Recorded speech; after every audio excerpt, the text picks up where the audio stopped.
Salut tout le monde, bienvenue à Finances fondamentales, le podcast d'éducation financière qui se prend pas au sérieux. Chaque semaine, je fais la synthèse d'un livre sur les finances personnelles ou la bourse. Je résume donc des heures de lecture en quelques minutes pour que t'aies pas à le faire. Tout ça dans un vocabulaire accessible avec des exemples réalistes et transparents qui vont te permettre de mieux comprendre le monde financier si tu es débutant dans le domaine ou plutôt de réfléchir à tes stratégies actuelles si tu navigues déjà dans ce domaine-là. Donc, si tu souhaites prendre en main tes finances et te construire un patrimoine qui va te permettre d'être libre de faire ce que tu veux, t'es à bonne place. C'est parti, bon podcast! Bon mardi tout le monde, bienvenue au 31e épisode de Finances fondamentales. Je suis content d'être avec vous aujourd'hui, j'espère que vous allez bien. Aujourd'hui, je vous fais la synthèse du livre Atomic Habits de James Clear qui a été publié en 2018. On change un peu de registre aujourd'hui, on parle d'habitudes.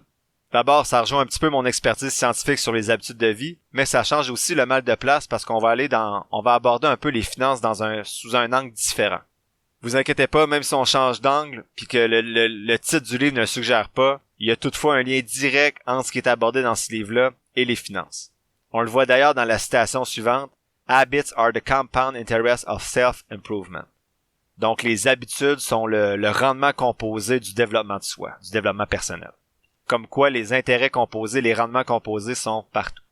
On a vu dans les épisodes du podcast que la santé financière passait, comme pour la santé physique d'ailleurs, par des habitudes qui étaient saines.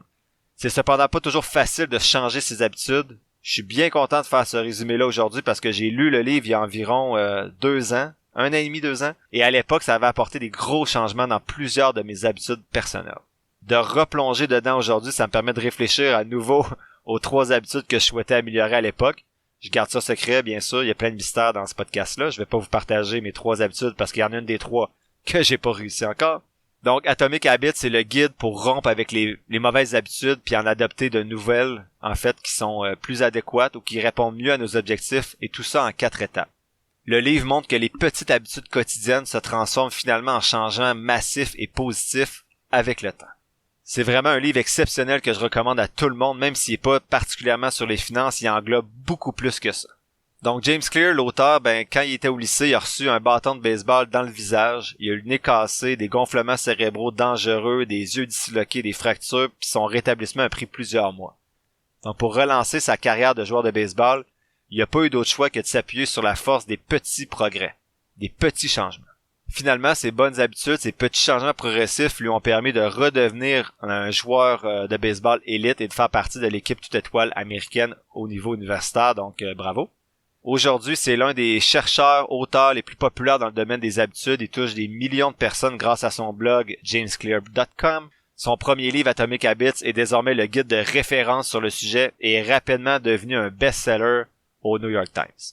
Donc, le premier élément de synthèse du livre, c'est « Devenez meilleur 1% à la fois ». Donc, le chapitre 1 du livre touche les habitudes. En fait, ça redit ce que j'ai dit tout à l'heure. Les habitudes sont les intérêts composés du développement de soi. S'améliorer 1% chaque jour compte beaucoup à long terme. L'auteur dit que les petits changements semblent souvent ne faire aucune différence jusqu'à ce que vous franchissiez un seuil critique. Les résultats les plus puissants de tout le processus sont souvent différés. Donc, vous devez être patient. C'est pas à cause que vous changez une habitude aujourd'hui que vous allez voir les résultats tout de suite. Ça va prendre du temps, mais quand vous passez le seuil critique, vous vous rendez compte, mon Dieu, le chemin que j'ai fait et tout ce que j'ai parcouru depuis les petits changements que j'ai apportés dans ma vie. Pour moi, ça s'applique tellement aux finances. Si t'es endetté ou t'as pas encore beaucoup d'actifs à 40 ans, faut pas que tu prennes tout le problème d'un coup. Faut que tu tentes d'épargner 1% de plus à chaque mois et tu vas te rendre compte un jour que finalement t'as fait un bon bout de chemin. Le seuil critique que l'auteur parle, je l'ai traduit en l'appelant le seuil de potentiel latent. Donc le changement est lent, il y a beaucoup qui abandonnent.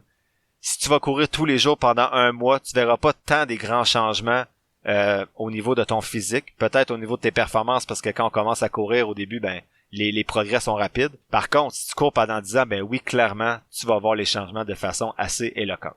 Il faut donc s'assurer de briser ce plateau-là, qui est le seuil de potentiel latent que l'auteur parle. Au-delà du talent et du travail, l'auteur dit que pour traverser ce seuil-là, les meilleurs athlètes sont ceux qui sont capables de dealer, en fait, qui sont capables de handle the boredom, donc qui sont capables de dealer avec l'ennui. Comme le notait Machiavel, les hommes désirent la nouveauté à tel point que ceux qui vont bien souhaitent un changement autant que ceux qui vont mal. Donc on veut tellement de la nouveauté que même quand nos choses vont bien, on va essayer de changer les choses juste pour changer. Donc les athlètes élites, ce qu'il disait l'auteur, c'est qu'ils vont s'entraîner, puis c'est pas nécessairement le travail ou le talent. Oui, ça entre en ligne de compte, mais il disait que vraiment c'est des gens qui vont s'ennuyer à faire un entraînement qui se ressemble pendant 10-15 ans, qui vont réussir à surperformer les autres athlètes. Donc moi je trouve que cet élément-là d'apporter du changement puis d'apprécier l'ennui, ça fait vraiment un lien direct avec les FNB passifs indiciels. Parce que je vous l'ai dit souvent, la stratégie gagnante des FNB passifs indiciels, elle est plate. Je peux pas vous parler de ça à chaque épisode parce que ça serait d'un ennui mortel. Mais justement, cet ennui-là, d'avoir une stratégie gagnante mais ennuyante, ben ça s'applique directement aux finances, aux stratégies qu'on parle depuis le début du podcast. Donc ce qui est dangereux, c'est d'adopter cette stratégie-là et ensuite de s'ennuyer et de faire comme moi un petit peu avec 30% de mon CELI, d'essayer de faire de l'investissement actif qui prend beaucoup de temps et qui n'a pas nécessairement les rendements associés au temps qu'on investit dans cette stratégie. L'auteur dit que c'est un processus. Donc le 1% de changement, c'est vraiment un processus. Si vous voulez des meilleurs résultats, il faut oublier les objectifs et plutôt focuser sur le processus. Donc on focus pas sur le produit, on focus sur le processus, donc le chemin qu'on prend pour se rendre. Donc en anglais, il dit focus on system, not goals. Donc si on revient à la course, le fait de te lever chaque matin et d'aller courir, c'est ça ton habitude. C'est ça le processus, c'est sur ça que tu vas te concentrer. Et non la perte de poids, par exemple, qui est ton objectif. Si on revient aux finances, investir 100$ chaque mois dans un FNB passif indiciel, c'est ça ton habitude. C'est pas le produit qui t'intéresse de faire un rendement de 10% par année ou d'accumuler 100 000$. Concentre-toi sur le processus, le 100$ investi chaque mois, et tu vas te rendre compte à un moment donné, tu vas traverser le seuil de potentiel latent, donc le seuil critique, et tu vas dire, ben mon Dieu, ça fait 10 ans que j'investis, je suis rendu à 100 000$ dans mon compte. Donc, concentre-toi sur le processus et non le produit. Donc moi, personnellement, mon objectif, c'est de remplir mes comptes avantageux fiscalement. C'est peut-être pas le bon parce que c'est un petit peu je me concentre sur un produit. Je devrais peut-être plutôt viser un pourcentage de taux d'épargne et éventuellement, mon but serait atteint. Donc, au lieu de dire, je veux remplir mon CELI et mon REER, peut-être que je devrais dire, ben, je veux maintenir un taux d'épargne de toujours supérieur à 30% chaque année. Et inévitablement, un jour, mon CELI et mon REER vont être remplis. Bien beau vouloir se concentrer sur le processus, mais dans la réalité, c'est pas nécessairement facile parce que plusieurs de nos choix ou nos habitudes vont pas avoir des impacts immédiats, donc des résultats immédiats. Le cerveau humain n'est pas nécessairement conçu pour ça. On aime bien avoir une récompense immédiate, donc il faut vraiment combattre ce désir-là puis s'assurer de se concentrer sur le processus et tout en sachant qu'un jour, les résultats vont apparaître et qu'on va traverser le seuil critique qui est suggéré par l'auteur. Enfin, pour ce dernier point-là, pour le dernier point de ce premier élément de synthèse-là, l'auteur parle du Goldilocks Rule. En enseignement, on parle de la zone de délicieuse incertitude. Donc, c'est quoi cette zone-là? Si je donne l'exemple de quand je vais jouer au tennis avec un partenaire, donc, si je joue avec un partenaire qui est trop faible, je vais pas m'amuser parce que j'aurai pas de défi. Alors que si je joue contre un partenaire qui est beaucoup trop fort, que je suis pas capable de retourner aucun de ses services, ben, je vais me démotiver. C'est la même chose avec les habitudes que vous souhaitez changer. Donc, le 1% que vous souhaitez changer, assurez-vous que le processus et les objectifs que vous fixez vous donnent un défi, mais sont pas non plus irréalistes. Donc, ça doit pas devenir plate ou trop difficile. Ça doit vraiment être dans la zone de délicieuse incertitude qui est mentionnée par l'auteur. Le deuxième élément de la synthèse, c'est de se poser la question, qui est-ce que je veux être? Donc, le chapitre 2 aborde le principe selon lequel la façon la plus efficace de changer ses habitudes, c'est de se concentrer non pas sur ce qu'on veut obtenir, mais sur ce qu'on veut devenir. Moi, depuis que j'ai lu ce livre-là, c'est vraiment la question qui m'a aidé à maintenir les changements que je souhaitais. Il dit dans le livre qu'il faut pas s'identifier par rapport à un objectif, mais à qui on souhaite être comme personne, comme être humain. Par exemple, qu'est-ce que ferait un bon père, un bon ami, un bon conjoint dans cette situation? Qu'est-ce que ferait une personne en santé dans cette situation? Qu'est-ce que ferait une personne sportive, un athlète dans cette situation? Que ferait une personne financièrement éduquée dans cette situation? Est-ce qu'elle vendrait ses actions à cause de nouvelles pessimistes? Est-ce qu'elle achèterait une voiture neuve pour impressionner les voisins? Donc, une fois qu'on s'imagine qui on veut vraiment être et qu'on l'écrit, on va prendre le temps, qu'on prend le temps de se poser cette question-là avant d'agir, on est presque obligé de se respecter si on a été honnête dans son introspection. Donc, par exemple, je souhaite être une personne qui pourra soutenir financièrement ses enfants. Si tu te payes des restos de luxe en faisant garder les enfants chaque samedi, que ton actif net est à 0, puis t'as rien dans le régime épargne-études de tes enfants, soit tu te mets à toi-même, soit tu te fies trop à ton bon vouloir, on verra des stratégies plus loin justement pour vraiment respecter son changement d'habitude de vie. L'auteur dit qu'on adopte habituellement des habitudes ou une habitude approuvée par notre culture ou notre entourage parce qu'on veut faire partie de la tribu ou du groupe. L'auteur met de l'avant 3 groupes. Le premier, c'est la famille et les amis.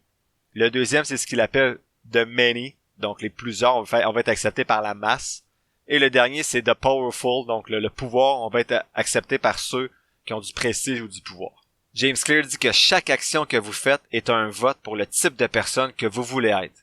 À mesure que les votes se construisent, donc de plus en plus qu'il y a du vote, mais de plus en plus que ton identité ou la personne que tu veux être ou que tu es va se construire. C'est une des raisons pourquoi les changements significatifs nécessitent pas nécessairement des changements radicaux. C'est que chaque action que tu fais s'accumule et à la fin, le produit espéré, est présent ou non selon les choix que tu as faits tout au long du processus. C'est important de planifier son changement d'habitude de vie. L'auteur dit que ça double les chances de réussite s'il y a un plan clair pour le changement d'habitude en termes de temps et de location. Donc, il donne des exemples. Donc, la phrase qu'il suggère pour formuler le changement d'habitude de vie, c'est I will, comportement entre parenthèses, at, time entre parenthèses, in, location entre parenthèses. Donc, je vais, le comportement, à tel moment, à tel endroit. Donc, l'exemple qu'il donne, c'est la méditation. Donc, l'auteur écrit « Je vais méditer pour 1 minute à 7 heures le matin dans ma cuisine. » Donc, à chaque matin, je vais méditer 1 minute à 7 heures dans ma cuisine. Un autre exemple pour les finances. Je vais mettre en place des virements automatiques pour 10% de mon salaire et me connecter sur mon compte de courtage le dernier vendredi de chaque mois pour investir le tout dans VEQT. Donc, tu vois, ça, c'est vraiment, il y a un comportement, un temps et un endroit. C'est important de planifier, mais en même temps, pas trop. Donc, en essayant de toujours trouver le plan optimal, on se met jamais en action. C'est un petit peu la même chose avec les finances, puis c'est un petit peu la même chose avec le podcast. Avant de commencer ce podcast-là, j'ai planifié pendant plusieurs mois comment j'allais mettre en place, de quoi je voulais parler, quel livre je pouvais résumer, c'était quoi la structure du podcast, le style de podcast que je voulais. Puis à un moment donné, il a fallu que je me dise, là, j'enregistre, parce que sinon, ça aurait été facile de continuer à planifier, puis finalement, de jamais rien faire. C'est souvent le cas avec des projets qu'on a en tête. L'auteur dit qu'être en mouvement, donc de planifier, ça nous donne le sentiment de progresser sans vraiment risquer d'échouer. Donc, on se met pas en action, donc on planifie. Donc, on est en mouvement, mais finalement, on progresse jamais réellement vers ce qu'on veut faire. L'auteur donne l'exemple de la photographie. Donc, il dit, si tu prends 100 photos versus une, l'important, c'est la répétition, pas la perfection. Il dit, get your reps in, fais tes répétitions. Donc, sur les 100 photos, il y a probablement une qui va être bonne, alors que si tu te concentres juste en prendre une, puis tu veux qu'elle soit excellente, mais peut-être qu'elle sera même pas meilleure qu'une des 100 que tu auras pris avant. Je suis vraiment pas un expert de photographie. Peut-être que là, vous pouvez me ramasser en disant que ça n'a aucun sens ce que je viens de dire, mais c'est l'exemple de l'auteur, donc je me protège avec ça. Enfin, l'auteur parle des gènes, donc il dit que les gènes peuvent aider, mais tu as besoin de faire de la répétition quand même. Que ce soit sur les finances ou non, l'auteur parle pas nécessairement de finances, mais même en finance, il y a des personnalités qui vont être plus aptes à dépenser facilement leur salaire, alors que d'autres vont avoir un profil plus économe, déjà, selon la façon qu'ils ont grandi, là, c'est pas nécessairement les gènes, là, mais bref, c'est important de mettre en place vos reps, vos répétitions pour développer votre habitude. L'auteur dit de vous concentrer sur des choses que vous êtes bon aussi, ou du moins que vous soyez conscient de vos forces. Par exemple, c'est pas à cause que vous consommez beaucoup que la liberté financière est terminée pour vous. Vous devez peut-être travailler plus fort sur certains aspects, mais concentrez-vous sur vos compétences dans le domaine financier. Par exemple, je dépense beaucoup, mais je suis capable d'augmenter facilement mes revenus de 200$ par mois qui vont aller directement dans mon compte de courtage. En même temps, faut pas sauter non plus dans la piscine tout de suite si vous n'avez pas nagé. Utilisez vos forces avant pour progresser lentement mais sûrement vers vos objectifs financiers. Troisième élément de la synthèse, c'est que l'auteur qui présente un modèle d'action en 4 étapes. Donc, en ce qui concerne les habitudes, James Clear suggère que l'environnement, c'est la main invisible qui façonne le comportement humain. Donc, la première étape, c'est le cue en anglais que j'ai appelé indice en français. Donc, c'est vraiment l'information qui va suggérer qu'il y a une récompense à trouver. Donc, par exemple, tu sens l'odeur d'un biscuit qui sort du four, ça donne faim, tu vas manger le biscuit. Une pièce sombre, tu rentres dans une pièce sombre, t'as le goût de l'éclairer. Donc, le cue, l'indice, c'est vraiment qu'est-ce qui va faire en sorte que tu vas ressentir le besoin, en fait, qui est la deuxième étape. Donc, la deuxième étape, le besoin, le craving en anglais, c'est vraiment la motivation à changer quelque chose pour obtenir la récompense. Comme par exemple, tu sens l'odeur du biscuit, c'est le cue. Ton besoin, c'est de goûter le biscuit ou être capable de voir dans la salle qui est sombre, donc tu vas allumer la lumière. Troisième étape, c'est la réponse, donc c'est la pensée ou l'action que tu vas faire pour obtenir la récompense. Donc, manger le biscuit ou allumer la lumière. Et enfin, la récompense, la quatrième étape, le reward, c'est le sentiment de satisfaction que tu vas ressentir lorsque tu vas faire le changement. Et la leçon que tu vas en tirer à savoir si c'est à refaire ou non. Donc, si je fais les 4 étapes avec l'exemple d'un iPhone, donc l'étape 1, l'indice, c'est il y a un nouveau iPhone qui sort, tu vois la publicité. La deuxième étape, le besoin, mais tu veux acheter l'iPhone pour avoir le même téléphone que tes amis. La troisième étape, c'est la réponse, donc tu vas acheter l'iPhone. Et la quatrième, c'est la récompense, donc tu es soit satisfait d'avoir ton téléphone, mais peut-être également que tu as pris une leçon de dire, j'ai plus d'argent pour faire d'autres choses pendant tout le mois d'avril, mai, juin. Je sais pas on est quel mois quand l'épisode va être publié. Donc, c'est ça. Sinon, quatrième étape, quatrième élément de synthèse d'aujourd'hui, c'est les 4 lois du changement. Donc, à partir du modèle qu'on vient de voir en 4 étapes, James va, déduire certaines lois du changement de comportement qui correspondent à chacune des parties du modèle de changement d'habitude. La première loi proposée par James Clear, c'est Make it obvious. Donc, rends ton changement d'habitude flagrant. L'exemple qu'il donne, c'est ne cache pas tes fruits dans le réfrigérateur si ton objectif, ton changement visé, c'est de manger plus de fruits. Mets-les sur le comptoir, coupe-les d'avance, faut que tu les vois, tes fruits. Donc, en fait, c'est de rendre l'indice, le cue, l'étape 1, plus visible. Dans cette partie-là, il parlait aussi de habit stacking, donc d'accumulation d'habitudes. Ça veut dire, par exemple, tu pourrais faciliter les indices, l'étape 1, en disant, après ma musculation, quand je vais finir de m'entraîner, je vais méditer. Donc, c'est comme de combiner 2 habitudes. Il paraît que ça facilite la réalisation de celle-ci. Donc, pour revenir à la première loi qui est Make it obvious, ça peut être dans l'autre sens aussi. Donc, si t'as pas faim, mais tu vois des biscuits, ça se peut que tu les manges. Donc, moi, c'est souvent après les fêtes de Pâques ou Saint-Valentin, les filles ont du chocolat qui traîne partout dans la maison. J'ai plus de difficultés dans ces semaines-là à respecter mes saines habitudes alimentaires. L'auteur dit que les personnes avec des bonnes habitudes de vie sont pas nécessairement plus disciplinées. Ils passent juste moins de temps face à des tentations négatives. Donc oui, il faut de la force d'esprit, du willpower, mais l'environnement compte énormément pour votre changement d'habitude de vie, que ce soit financier ou autre. Une fois votre habitude va être prise, il est peu probable qu'elle soit oubliée par la suite. Donc la maîtrise de soi, c'est plus une stratégie à court terme qu'à long terme. Il faut vraiment changer votre environnement pour changer vos habitudes de vie. Les études ont montré aussi que l'anticipation d'une récompense va souvent être plus forte que la récompense en soi. Donc par exemple, ton taux de dopamine est plus élevé quand tu penses à tes vacances que quand tu es dans tes vacances pour vrai. Deuxième loi, c'est Make it attractive. Donc rends ton changement d'habitude attrayant. Il continue avec l'exemple des fruits. Donc si tu veux manger plus de fruits dans une semaine, il dit de peut-être choisir en premier le fruit que tu aimes le plus pour le voir plus souvent sur le comptoir. Donc exemple, si tu tripes sur les pommes, tu vas peut-être mettre des pommes qui traînent sur le comptoir au lieu de mettre peut-être des ananas. Ça te tentera pas de couper l'ananas, donc t'en mangeras pas. Donc Make it attractive, c'est la deuxième loi du changement d'habitude. Troisième loi, c'est Make it easy, donc rends ça facile. Donc je viens de donner un petit peu l'exemple avec l'ananas, là, mais crée pas des frictions inutiles en achetant des fruits qu'il faut soit peler, couper. Donc exemple, tu peux acheter des bananes, des pommes, c'est super rapide à manger, t'as pas besoin de te casser la tête. Les 2 dernières lois, pour moi, peuvent être mises en lien avec les finances. Donc, Make it attractive, ça va peut-être être de te fixer des objectifs. Donc oui, tu vas épargner, tu vas investir, mais pourquoi? Donc peut-être te fixer des objectifs autant à court, moyen et long terme. Et Make it easy rend ça facile. Quand on parle souvent de virement automatique, FNB passif indiciel, donc rend pas l'investissement compliqué, garde ça facile, peut-être que ça va t'aider à adopter de meilleures habitudes financières. Et la dernière loi, c'est rends ça satisfaisant. Donc, assure-toi que l'habitude de vie que tu tentes de changer, va te rendre heureux ou va t'apporter de la satisfaction et du bonheur. Vous pouvez appliquer ces lois-là à toutes sortes de bonnes habitudes de vie comme courir, travailler sur un projet parallèle, passer plus de temps en famille. Inversement, faire le contraire pour les mauvaises habitudes. Donc, rendez les mauvaises habitudes invisibles, comme le chocolat, peu attrayantes, difficiles et insatisfaisantes. Par exemple, pour le fait de fumer, l'auteur dit que vous pourriez cacher vos cigarettes, ajouter des pénalités financières quand vous fumez, vous débarrasser de tous les briquets dans la maison, de vous autoriser seulement à fumer à l'extérieur dans le froid. Donc, c'est vraiment de rendre l'habitude désagréable. Donc, les 3 premières lois, obvious, attractive, easy, font en sorte d'augmenter les chances qu'un comportement soit adopté, alors que la 4e, la satisfaction, augmente la chance que l'action soit répétée. Enfin, dernier élément de synthèse, suivez vos progrès. Donc, avec la loi du 1%, donc de changer 1% des petites choses à la fois, puis à la fin, le changement est gros, vous allez peut-être avoir envie de vous attaquer à plein de choses rapidement parce que c'est moins compliqué de faire des petits changements que des gros changements, mais c'est important de pas trop en faire à la fois. Un moyen facile de vous responsabiliser dans votre changement d'habitude financière, je le souhaite, sans vous laisser déborder, c'est de suivre vos habitudes à l'aide d'un outil que vous pourrez développer vous-même ou qui peut se trouver en ligne. Ça augmente vos chances de garder l'habitude, mais pas juste garder des traces des résultats. Donc, garder des traces du processus. Donc, si vous voulez perdre du poids parce que vous voulez courir pour perdre du poids plutôt, mais gardez pas juste des traces de votre poids. Gardez des traces de vos sorties de course. T'as fait quelle distance? T'as fait quel temps? Tu t'es senti comment pendant ta course? Même chose du côté financier.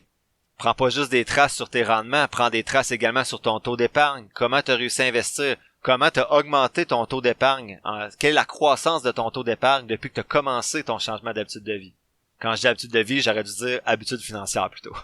Donc l'idée est simple, vous notez tous les comportements que vous voulez établir ou abandonner et à la fin de chaque journée, semaine ou mois, vous indiquez ceux que vous avez réussi.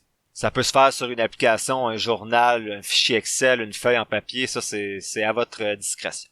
Cette stratégie-là est basée sur ce qu'on appelle parfois le Seinfeld Productivity Hack. Donc l'humoriste Jerry Seinfeld marquait, il semble, sur son calendrier toujours d'un grand X chaque fois qu'il inventait une blague.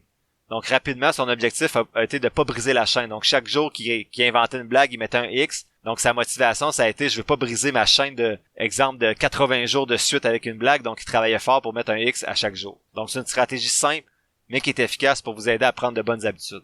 Donc si vous notez par exemple votre taux d'épargne à chaque mois, puis que votre objectif c'est d'être en haut de 20%, puis vous vous rendez compte que vous êtes en haut de 20% depuis 8 mois, le 9e mois, vous êtes à 18%, mais peut-être vous allez vous dire, oh, le prochain mois, il faut vraiment que je remonte rapidement au 20%. Donc, de faire des suivis de son processus et de l'objectif visé, ça va vous permettre de maintenir davantage le courage et la motivation plutôt de maintenir votre habitude, le changement visé. L'auteur fait beaucoup de liens entre les habitudes, qui sont les rendements composés du développement de soi, et les finances également, où les rendements composés sont intéressants. Donc, plus vous allez commencer tôt et que vous allez être assidu dans vos changements, plus les habitudes vont prendre de place, puis à la fin, vous allez même pas vous rendre compte, selon l'auteur, que ces changements-là, finalement, au début, étaient peut-être plus difficiles. L'auteur dit être indulgent, donc pardonnez-vous vos écarts par rapport aux changements visés, mais il dit de faire attention aussi. Donc, il dit c'est correct de se pardonner un petit écart de conduite, mais que c'est facile de dire à chaque fois, c'est pas si grave, alors que l'accumulation de plusieurs petits faux pas, va autant être puissant que l'accumulation de petits pas dans la bonne direction. Donc, autant que le rendement composé est intéressant quand il travaille pour vous, autant que les intérêts composés peuvent être néfastes dans l'autre sens, c'est la même chose pour les habitudes. Donc, en conclusion, c'est vraiment un livre qui m'a inspiré, qui vaut la peine d'être lu. Je suis pas certain que j'ai réussi dans le podcast à vraiment rendre justice à ce que ce livre-là m'a apporté, autant du côté financier, mais surtout du côté personnel. Malheureusement, en effet, ce type de livre-là, motivationnel plus que financier, est difficile à rendre justice en audio. Donc, il faut vraiment que vous alliez le lire. Je vous le conseille fortement. Personnellement, je crois que je suis vraiment devenu une meilleure personne, un meilleur père à la suite de la lecture de ce livre-là, qui pour moi concernait pas vraiment mes finances, puisque le virage était déjà amorcé à ce moment-là. Mais j'ai travaillé sur d'autres choses dans ma vie, puis peut-être que vous, ça pourra concerner plutôt vos finances, ou un des changements que vous pourriez viser, ça pourrait être vos finances si c'est quelque chose qui est pertinent dans votre vie à vous, là. Donc, je souhaite également de bonnes réflexions de votre côté à la suite de la lecture de ce livre-là. En gros, qu'est-ce que je retiens du livre? Qui souhaitez-vous être comme être humain? C'est quoi vos objectifs en lien avec les finances? J'imagine que vous avez quand même des objectifs financiers vu que vous écoutez ce podcast-là. Ça peut être avec votre santé, vos relations sociales, votre travail, votre couple, vos enfants. Donc, je vous invite à appliquer la règle du 1% pour devenir lentement, mais sûrement, une meilleure version de vous-même. La semaine prochaine, je fais la synthèse du livre de Napoleon Hill de 2016, donc l'édition de 2016 qui s'appelle Think and Grow Rich. Et ce jeudi, je vais partager sur la page Facebook du podcast l'analyse de 3 autres compagnies en bourse, soit Vertex Pharmaceuticals, VRTX, Copart, CPRT et NVR Inc., NVR. L'épisode tire à sa fin. Je te remercie d'avoir pris quelques minutes aujourd'hui pour m'écouter. J'espère que les contenus partagés t'auront apporté de la valeur. Si c'est le cas, ou bien que tu trouves que de façon générale, le podcast aide à ta santé financière, tu peux soutenir mon travail de 3 façons différentes. D'abord, tu peux t'abonner au podcast pour $3,99 par mois afin d'avoir un accès en plus à un épisode mensuel supplémentaire à chaque premier jeudi du mois. Ensuite, tu peux donner de la visibilité au podcast en le partageant avec ton entourage et sur tes réseaux sociaux ou en cliquant sur le bouton suivre, abonnement ou quelque chose qui ressemble à ça selon la plateforme sur laquelle tu m'écoutes. Ça te coûte rien et ça m'aide beaucoup. Enfin, tu peux nourrir les futurs épisodes en me posant des questions ou en me suggérant des lectures sur la page Facebook du podcast ou par Gmail.